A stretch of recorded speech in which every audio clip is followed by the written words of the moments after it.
భారతదేశానికి ఉత్తరాన హిమాలయ పర్వతాలు, వీటికి మీద కారకోరం పర్వత శ్రేణులు, పశ్చిమ తీరం పొంట పశ్చిమ కనుమలు, తూర్పు తీరం పొంట తూర్పు కనుమలు, వాయువ్యం దిక్కు పోతే ఆరావళి పర్వతాలు, ద్వీపకల్ప పీఠభూమిల వింధ్య సాత్పుర పర్వతాలు ఉంటాయని ఈ స్కూళ్ళల్లో సాంఘిక శాస్త్రం పోయిల చదువుకున్నాం.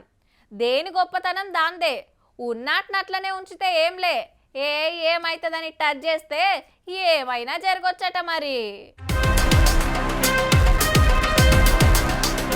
ఆరావళికి పెద్ద ఆపతొచ్చిందబ్బా. గుట్టలల్లో మైనింగ్ చేయబోతున్నారు మళ్ళా. అంటే బాంబులు పెట్టి గుట్టలు వేలుస్తారు, మిషన్లతోటి మట్టి తవ్వుతారు. ఇక లోపటున్న రాగి జింక సొంటి ఖనిజాలు బయటికి తీస్తారట.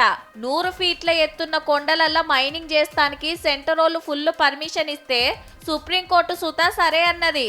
చెల్ గిదేం తరీకా, ఆరావళిని ఆగం చేయొద్దు, ప్రకృతితోటి పరాష్కం ఆడొద్దు, పచ్చదనం పాడు చేయొద్దు, జీవాల జోలికి పోవద్దని జంగు నడుస్తుందిగా. గుజరాత్ నుంచి షురూ చేస్తే రాజస్థాన్ హర్యానా మీదికెంచి ఢిల్లీ దగ్గర దాకా ఏం తక్కువ 700 కిలోమీటర్లు వరుసుకొని ఉంటాయి. మళ్ళా దేశంలో పాత పర్వతాలు కూడా ఇవ్వే.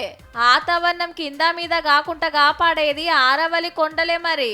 అడవిని పోతం పెడతారు, చెర్లు మింగేస్తారు, జీవరాశికి ఆపతొచ్చుడే కాదు, తారి ఏడారి ఇంకింత పెద్దగయ్యి ఉష్కె తుఫాన్లు వచ్చే డేంజర్ ఉందట.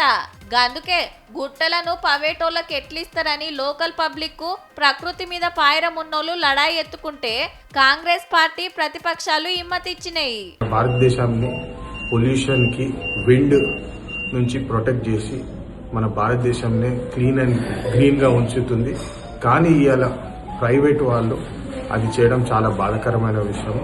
దీన్ని మేము తీవ్రంగా ఖండిస్తున్నాం. సేవ్ ఆరావళి పేరుతోని సోషల్ మీడియాలో పెద్ద ఉద్యమమే నడుస్తాంది. ఎంత నష్టమైతుందో ఏఐ ఫోటోలు వీడియోలతోటి ఎరక చేస్తున్నారు. లేలే ముత్తెమంత జాగలనే దవ్వుతారు, ఏం కాదనేది సెంటరోళ్ళ మాట.